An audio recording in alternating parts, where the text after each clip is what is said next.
बिस्मिल्लाहिर्रहमानिर्रहीम। बेटा अभी जो मैं सवाल करवाने जा रहा हूँ ये हैं इफेक्ट्स के ऊपर। इन सवालों में हम ये सीखेंगे कि effect on asset, effect on liability, effect on capital ये कैसे फाइंड करते हैं। तो टाइम की कमी की वजह से मैं डायरेक्ट सवाल कराऊंगा। पहला सवाल है यहाँ पर। पहला सवाल आप देख सकते हैं। वो कह रहा है हमने रेंट पे किया है 200 बाय चेक। तो वो इसका इम्पैक्ट पूछना चाह रहा है। तो पहली बात आप जहन में बैठ लें कि सवाल में उसने क्या है कि बुक ऑफ प्राइम एंट्री बताएं। हमने चेक के थ्रू पेमेंट की है। चेक के थ्रू पेमेंट की तो किस में जाएगा बेटा? ये कैश बुक में जाएगा। दूसरी बात, हमारे बैंक से पैसा जा रहा है। बैंक हमारा क्या होता है? एसेट होता है। तो हमारे एसेट कम हो जाएंगे कितने से? 200 से। ठीक। लाइबिलिटी पे कोई भी इम्पैक्ट नहीं पड़ेगा क्योंकि बैंक में से जो पैसा जा रहा है वो लाइबिलिटी में नहीं जा रहा, वो एक्सपेंस में जा रहा है। तो सर कैपिटल पे क्या इम्पैक्ट पड़ता है? कैपिटल में मैंने लास्ट टाइम बताया था कि कैपिटल पे इम्पैक्ट के दो तरीके हैं, लेकिन हम लोगों ने एक ही तरीका सीखा है, वो ये कि कैपिटल पे जो इम्पैक्ट पड़ता है वो ड्राइंग की सूरत में या प्रॉफिट की सूरत में पड़ता है। अगर आपको प्रॉफिट हो रहा है कैपिटल बढ़ेगा, आपको लॉस हो रहा है कैपिटल कम होगा। आप ड्राइंग कर रहे हैं तो कैपिटल कम होगा, आप एडिशनल कैपिटल लेकर आएंगे तो कैपिटल बढ़ेगा। ठीक है। और एक दूसरा तरीका होता है एसेट माइनस लाइबिलिटी वाला होता है, लेकिन अभी हम इसी पे फोकस करते हैं। तो आपने रेंट पे किया है, रेंट हमारा एक्सपेंस है, तो इससे क्या होगा? हमारा प्रॉफिट कम होगा तो कैपिटल भी कम होगा।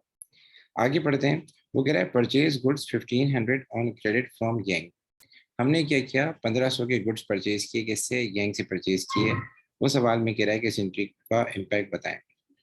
अभी हमने क्रेडिट पे परचेज किए हैं और गुड्स परचेज किए हैं। तो आप सबको पता है, अगर हम क्रेडिट पे गुड्स परचेज करते हैं तो हम कहाँ लिखते हैं सर? सर हम लिखते हैं परचेज जनरल में लिखते हैं।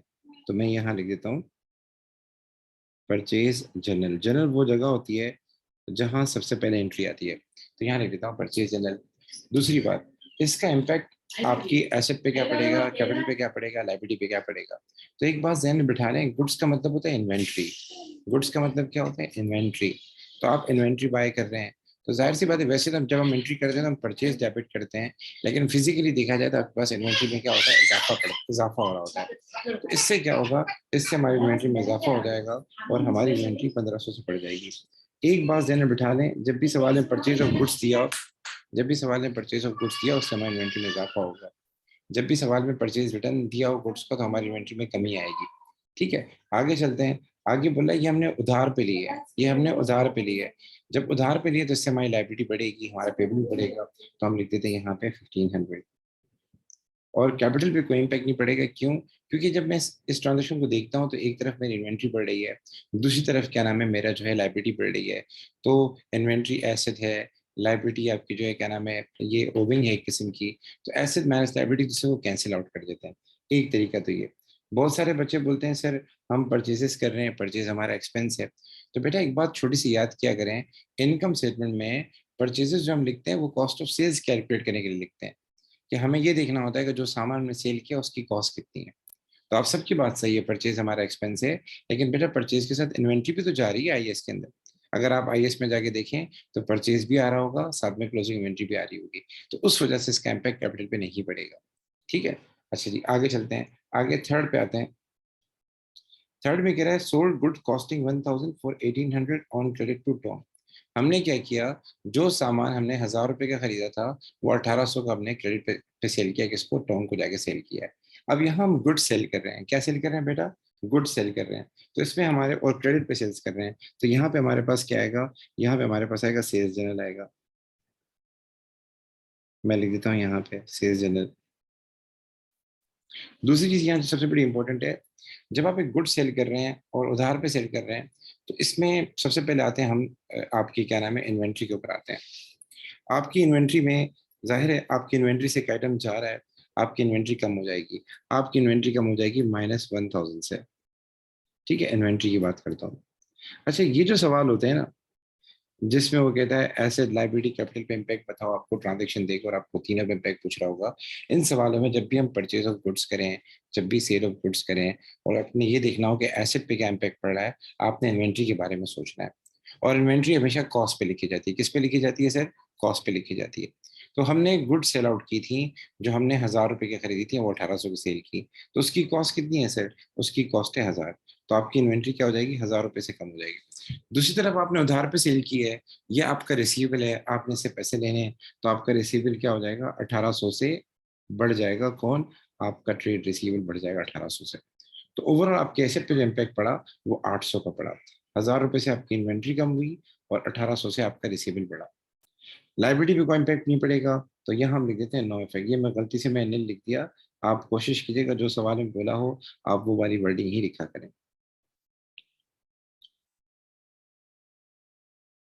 सर इस ट्रांजेक्शन के कैपिटल पे क्या इम्पैक्ट पड़ेगा? तो एक बात ध्यान में बिठा लें, अगर हम गुड्स सेल करते हैं या गुड्स सेल्स रिटर्न होती हैं, हम गुड सेल्स करें या कस्टमर हमें गुड वापस करे, उसका इम्पैक्ट तो कैपिटल में पड़ता है, और वो प्रॉफिट का इम्पैक्ट पड़ता है। जितना आपने प्रॉफिट कमाया उस पर पड़ेगा। हम परचेज करते हैं गुड्स की या परचेज रिटर्न करते हैं और वो इनिशियली बोलता है ट्रांजेक्शन रिकॉर्ड करो, तो उसका उस वक्त कोई इम्पैक्ट नहीं पड़ता। ठीक है, उस वक्त कोई इम्पैक्ट नहीं पड़ता इनिशियली। तो जब भी इस तरह के सवाल हैं एसेट लायबिलिटी कैपिटल की, वहां ये बात ध्यान में रखनी है, अगर हम गुड्स परचेज करते हैं या हम गुड्स वापस करने जाते हैं तो उसका कैपिटल पे कोई इम्पैक्ट नहीं पड़ता इनिशियली। ठीक है, और बाकी हम कोई चीज सेल करते हैं या कोई हमारा कस्टमर सामान वापस करता है जो हमने ऑलरेडी सेल किया हो, तो उसका प्रॉफिट पे इम्पैक्ट पड़ता है। ठीक है, अच्छा जी, आगे चलते हैं। आगे वो बोला इसका इम्पैक्ट बताओ कैपिटल पे क्या पड़ेगा। तो कैपिटल पे भी सेम इम्पैक्ट पड़ेगा। आपने 1000 रुपए की चीज 1800 की बेची, तो आपको प्रॉफिट कितना हुआ? आपको प्रॉफिट 800 हुआ। तो 800 से क्या हो जाएगा, आपका कैपिटल क्या हो जाएगा, बढ़ जाएगा। सर आगे चलते हैं, फोर्थ पे आते हैं। Purchase office equipment 4000 by cheque. हमने ऑफिस इक्विपमेंट खरीदा बाय चेक, ठीक है ना, और बाय चेक खरीदा, तो बाय चेक खरीदा तो यहाँ पे क्या आएगा सर, यहाँ पे कैश बुक आएगा। आपने बाय चेक खरीदा है तो यहाँ पर क्या आएगा, कैश बुक आएगा। उसके बाद सर आपने ऑफिस इक्विपमेंट खरीदा है, तो आपका ऑफिस इक्विपमेंट बढ़ जाएगा 4000 से। लेकिन सवाल में इसने करंट एसेट दिया है बेटा, सवाल में एसेट नहीं दिया, सवाल में दिया करंट एसेट दिया है। तो यहाँ मैं 4000 से इसको बढ़ा नहीं सकता। अगर सवाल में खाली एसेट लिखा होता तो मैं 4000 से बढ़ा सकता था। तो यहाँ मैं क्या करूंगा, यहाँ लिखूंगा नो इफेक्ट। नहीं बल्कि सबर सबर करें, हमने बाय चेक खरीदा है तो जाहिर सी बात है आपका बैंक तो कम हो रहा होगा, तो माइनस कर देंगे 4000। इस पे क्या होगा, नो इफेक्ट। और इस पे क्या होगा, इस पे भी नो इफेक्ट पड़ेगा। एक बात ध्यान में बिठा लें, कैपिटल पे जो इम्पैक्ट पड़ता है वो प्रॉफिट मेकिंग एक्टिविटी का पड़ता है। अगर आप कोई चीज सेल करते हैं या कोई कस्टमर आपको सामान वापस करता है, तो उसका ताल्लुक फिर प्रॉफिट से होता है। लेकिन जब आप कोई चीज परचेज करते हैं तो अभी आपने उसको बेचा नहीं है, जब तक बेचा नहीं तो उस पर प्रॉफिट अराइज नहीं होगा, इसीलिए कैपिटल पे इम्पैक्ट नहीं पड़ता। आगे चलते हैं। Sir paid his account to Young of 1500 and was allowed 4% cash discount. असल में अगर आप जाके देखें, हमने यंग से क्या किया था, सामान खरीदा था। हमने यहीं से जाके क्या किया था, 1500 का जाके सामान खरीदा था। आप देख सकते हैं सवाल में, हमने यहीं से जाके 1500 का सामान खरीदा था। अब वो कह रहा है कि जो उसको 1500 रुपये में देने थे वो हमने क्या कर दिए, दे दिए। ठीक है, लेकिन हमने 4% का क्या किया, डिस्काउंट दिया उसको उसके साथ। तो अब जरा देखते हैं यंग कौन है सर, यंग हमारा सप्लायर है। यंग से हमने क्या किया था, सामान बाय किया था। अब जब उसको हम पेमेंट करेंगे तो बैंक क्या हो जाएगा, बैंक क्रेडिट हो जाएगा, और यंग क्या हो जाएगा, डेबिट हो जाएगा। इसके लिए मैं बोलूँगा हमेशा डिस्काउंट की एंट्री कर लिया करें, जिंदगी आसान हो जाएगी। दूसरा हमने डिस्काउंट लिया है उससे, तो डिस्काउंट रिसीव क्या हो जाएगा, क्रेडिट हो जाएगा, और ये क्या हो जाएगा, डेबिट हो जाएगा। ये शॉर्टकट जो है मैं यहाँ यूज कर रहा हूँ, आपने वहाँ यूज नहीं करना। वहाँ आप जो है पूरा लिखिएगा, डेट इज डिस्काउंट पूरा लिखिएगा।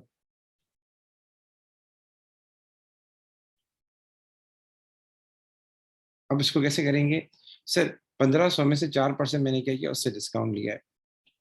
1500 में से 4% मैंने उससे डिस्काउंट लिया है, तो 1500 का 4% निकालें। 1500 का 4% आपका अल्लाह भला करे कितना आ जाएगा, आपका 60 आ जाएगा। तो 60 का मैंने डिस्काउंट लिया, तो डिस्काउंट रिसीव क्रेडिट, ये डेबिट। फिर 1500 में से 60 माइनस कर दें, तो हमने 1440 उसको पे कर दिए होंगे, तो बैंक हो जाएगा क्रेडिट, ये क्या हो जाएगा, डेबिट। अब वो कह रहा है इसका इम्पैक्ट बताएं। पहली बात तो ये कहाँ पर आएगा, तो एक बात ध्यान रखना, ये कैश बुक में आएगा, क्योंकि आपने उसको पेमेंट की है, बाय चेक की है। ठीक है, भले चेक नहीं लिखा लेकिन आप पेमेंट किए तो आएगा कैश बुक में। उसके बाद एसेट पे क्या इम्पैक्ट पड़ा, तो इन सब के अंदर देखिए ये आपका एसेट है, ये बैंक जो है ये आपका एसेट है। तो बैंक आप देख लें, आपका बैंक रिड्यूस हो रहा है, आपका बैंक क्रेडिट हो रहा है, तो मैं लिख दूंगा -1440। उसके बाद सर लाइबिलिटी पे क्या इम्पैक्ट पड़ा। सर लाइबिलिटीज कौन सी होती हैं, लाइबिलिटीज ये वाली, ये लाइबिलिटी है, ये जो है ये आपका सप्लायर है। तो लाइबिलिटीज एक बार 1440 से कम हुई, दूसरी बार 60 रुपीज से कम हुई। ओवरऑल आपकी लाइबिलिटी जो कम हुई वो कितनी से हुई, 1500 से हुई। देख लें, लाइबिलिटी डेबिट हो रही है, ये डेबिट हो रहा है, तो 1440, और दूसरी बार कितने से कम हुई, 60 से। अच्छा जी, उस पे आते हैं। और कैपिटल पे आते हैं तो मैंने आपको कभी बताया कैपिटल इम्पैक्ट होता है प्रॉफिट मेकिंग एक्टिविटी से, या वो चीज़ें जो आपकी आईएएस में आती हैं। तो इसमें आप देख सकते हैं इस सवाल में आपको डिस्काउंट रिसीव दिया हुआ है, डिस्काउंट रिसीव इनकम है, तो इससे क्या हो जाएगा, हमारा प्रॉफिट कैपिटल क्या हो जाएगा, बढ़ जाएगा 60 रुपीज से। तो ये एक सवाल था। मैं सर आगे एक और सवाल भी करा देता हूँ ताकि आपका कॉन्सेप्ट क्या हो जाए, क्लियर हो जाए। आ जाए। अब ये एक सवाल है, इसमें कह रहा है bought goods on credit from Henry 200। पहली बात, ये कौन सी बुक में आएगा, तो ये परचेज जनरल में आएगा, परचेज लिख दिया। उसके बाद अगला सवाल ये कि हमने गुड्स बाय किए हैं, तो आप सबको मैंने बताया था, अच्छा यहाँ तो डेबिट क्रेडिट बताना है, तो हम क्या डेबिट करेंगे, हम परचेजेस डेबिट करेंगे, हेनरी को कर देंगे क्रेडिट। इफेक्ट ऑन कैपिटल, तो ये जहन बिठा लें, हम इनिशियली जब कोई चीज़ बाय करने जाते हैं, स्पेशली परचेज करने जाते हैं, तो परचेज का कैपिटल कोई इम्पैक्ट नहीं पड़ता, लेकिन जब सेल करते हैं तो प्रॉफिट के हिसाब से कैपिटल इम्पैक्ट पड़ता है। ठीक है, आगे चलें। आगे कह रहा है sold goods to costing 300 to Mary for the selling price of 500 on credit. हमने क्या किया, गुड सेल की, हमने गुड सेल्स की, तो और क्रेडिट पे सेल्स किए हैं सर, देख लें बेटा, हमने क्रेडिट लिखा हुआ है यहाँ पे, देख लें ये रहा। तो ये कहाँ आएगा सर, ये हमारे पास आएगा सेल्स जनरल में आएगा। तो यहाँ मैं लिख देता हूँ सेल्स जनरल। दूसरी बात, हम कौन सा अकाउंट डेबिट करेंगे गाइस, तो इसमें हमने मेरी को सामान बेचा है, तो मेरी से हमें पैसे लेने हैं, हम मेरी का अकाउंट क्या करेंगे, डेबिट करेंगे, और हम सेल्स को क्या करेंगे सर, क्रेडिट करेंगे।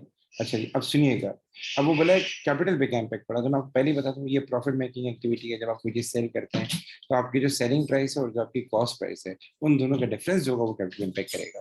तो 500 आपकी सेलिंग प्राइस है, आप देख सकते हैं, और 300 आपकी क्या नाम है, वो है कॉस्ट प्राइस है, तो टोटल जो कैपिटल इम्पैक्ट पड़ेगा वो 200 का पड़ेगा। मैं 200 जाके यहाँ लिख देता हूँ। ठीक है, अच्छा जी आगे चलते हैं। Send Henry a cheque of 190 in full settlement for his debt of 200।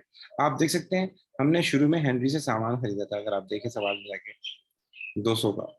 अब वो कह रहा है हमने उसको चेक भेजा है 190 का, और हमने फुल सेटलमेंट का वर्ड यूज किया, इसका मतलब क्या है, 10 रुपए का डिस्काउंट दिया है। तो इसकी एंट्री क्या होती है, मैं एंट्री करके दिखा देता हूँ। आप हेनरी कौन है, आपका हेनरी सप्लायर है, तो हेनरी को आप डेबिट करेंगे कितने से, 190 से, जितने का आपने चेक दिया था, और बैंक को क्या करेंगे, 190 से क्रेडिट करेंगे। दूसरा, 10 रुपए का आपने उससे डिस्काउंट लिया, इसमें भी आपकी लाइबिलिटी क्या हो गई, रिड्यूस हो गई, और जो भी डिस्काउंट रिसीव है, फुल सेटलमेंट का वर्ड आ जाए, क्या मतलब है कि आपने बाकी पैसे माफ करवा दिए। अब इसके हिसाब से आप सोचें, इसके हिसाब से आप सोचें, पहली बात ये कहाँ आएगा, ये आएगा आपके पास क्या नाम है, ये थर्ड एंट्री कहाँ आएगी, ये कैश बुक में आएगी, यहाँ लिख देता हूँ कैश बुक।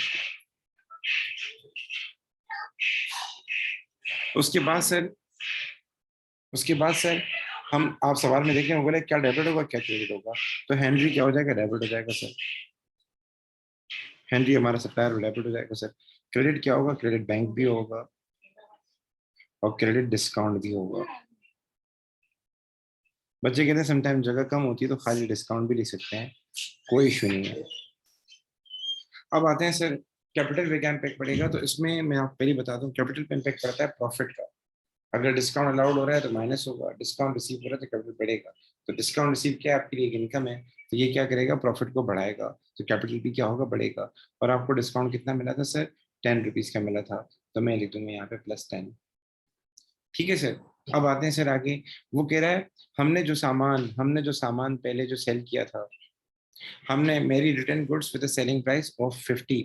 मेरी ने क्या किया, 50 रुपीज का सामान हमें वापस कर दिया। हमने मेरी को पहले 500 का सामान बेचा था, जो कि 300 था, उसमें से 50 का सामान मेरी ने क्या कर दिया, वापस कर दिया। तो अब इसके क्या सीन है, इसके ये सीन है, देखें, ये आपके लिए क्या है, ये आपने सामान सेल किया था, तो ये आपके लिए क्या है, सेल्स रिटर्न है। तो ये कहाँ आएगा बेटा, ये सेल्स रिटर्न जनरल में आएगा, ठीक है ना, सेल्स रिटर्न जनरल में आएगा। आगे चलते हैं सर, कौन सा अकाउंट डेबिट होगा, कौन सा अकाउंट क्रेडिट होगा, तो आप सबको पता है, हम सेल्स रिटर्न का अकाउंट क्या करेंगे, डेबिट करेंगे, और जो मेरा कस्टमर है मेरी, उसके अकाउंट को क्या करेंगे, क्रेडिट करेंगे। अच्छा, सवाल पैदा होता है कैपिटल पे कितना इम्पैक्ट पड़ेगा। तो एक बात हमेशा याद रखिएगा, जब भी हम कोई चीज सेल करें या जब भी कोई सेल्स रिटर्न हो, कैपिटल पे इम्पैक्ट जो पड़ता है वो प्रॉफिट का पड़ता है, कैपिटल पे जो इम्पैक्ट पड़ता है वो डिफरेंस का पड़ता है। तो इस सवाल में उसने सेलिंग प्राइस तो दे दी, लेकिन उसने ये नहीं बताया कि उसकी कॉस्ट क्या थी। तो हमें ये जो ऊपर लाइन दी हुई ना इसने, इस लाइन से अंदाजा लगाना पड़ेगा उसकी कॉस्ट क्या थी। मतलब इस लाइन से हमें ये देखना पड़ेगा कि मार्जिन कितना आ रहा है। तो अगर आप मार्जिन मालूम कर लें आपकी जिंदगी आसान हो जाएगी। क्या मतलब है, देखें, हमने एक चीज 500 की बेची, उस पर कितना प्रॉफिट रखा सर, 200 का प्रॉफिट रखा। तो 200 को आप डिवाइड कर दें 500 से और मल्टीप्लाई कर दें 100 से, तो आपके पास मार्जिन आ जाएगा 40%। ठीक है, ये हमारे पास क्या आ गया, मार्जिन आ गया। आपको मार्जिन मालूम करना पड़ेगा पुरानी एंट्री से। एक बात हमेशा याद रखा करें, जब भी हम सेल्स करेंगे हमारा कैपिटल बढ़ेगा, हमारा प्रॉफिट बढ़ेगा, और वो मार्जिन से ही बढ़ता है। अगर आप 500 का निकालेंगे ना विथ 40%, ये 500 है, इसका 40% फाइंड करें, क्या आएगा, 200 आएगा। ठीक है, इसी तरीके से जब भी कोई सेल्स रिटर्न होगी, उस सेल्स रिटर्न में क्या होता है, ज़ाहिर है गुड्स वापस आ रहे होते हैं, तो जो प्रॉफिट हमने कमाया होता है वो भी वापस हो जाता है। यानी हमारा कैपिटल प्रॉफिट कम होगा तो कैपिटल भी कम होगा। तो सेल्स में कैपिटल बढ़ता है मार्जिन से, और आपकी सेल्स रिटर्न में कैपिटल कम होता है मार्जिन से, ये जरूर बिठा लें। तो जो सामान हमने उसको बेचा था वो कितने का था सर, वो 300 का था। जो उसने हमें सामान वापस किया वो कितने का, सॉरी 50 का हमें वापस किया, सॉरी बेटा। उसने हमें क्या किया है, 50 रुपए का सामान वापस किया, उसकी सेलिंग प्राइस थी। आप इसका 40% निकालें, आपके पास वो प्रॉफिट आ जाएगा जो जाहिर है आपने कमाया था। अब वो वापस हो जाएगा, आपको ये पैसे एडजस्ट करने पड़ेंगे। तो 50 का आप निकालें, 40% निकालें, 50 का आप 40% निकालेंगे, इट विल बी 20। इस 20 से हमारा क्या हो जाएगा, कैपिटल कम हो जाएगा। ठीक है गाइस, तो ये था। इसमें एक छोटी सी बात बता दूं कि अगर कभी सवाल आ जाए इफेक्ट ऑन एसेट बताओ, इफेक्ट ऑन लाइबिलिटी बताओ, इफेक्ट ऑन कैपिटल बताओ, तो एक तो डिस्काउंट की एंट्री जरा ध्यान में बिठा लें। डिस्काउंट आउट की, डिस्काउंट रिसीव की, वो बड़ी इंपॉर्टेंट है। दूसरा ये ध्यान बिठा लें कि हम जब भी सेल्स करेंगे, जब भी सेल्स रिटर्न होगी, हमारा कैपिटल सेल्स की वजह से बढ़ता है और सेल्स रिटर्न की वजह से कम होता है। तीसरी ये बात याद कर लें, जब भी वो आपसे पूछे कि एसेट पे क्या इम्पैक्ट पड़ेगा, अगर हम कोई चीज परचेज करते हैं या हम कोई चीज सेल करते हैं, तो गुड्स की जब जिक्र हो ना, गुड्स का, कि हम कोई गुड्स बाय कर रहे हैं या गुड्स सेल कर रहे हैं, तो हमेशा इन्वेंट्री का इम्पैक्ट भी सोचा करें। क्योंकि हम डेबिट क्रेडिट तो कर नहीं रहे, हम तो इम्पैक्ट बता रहे हैं। तो अगर हम कोई चीज सेल करते हैं तो उससे हमारी इन्वेंट्री क्या होती है, बाय कॉस्ट कम होती है।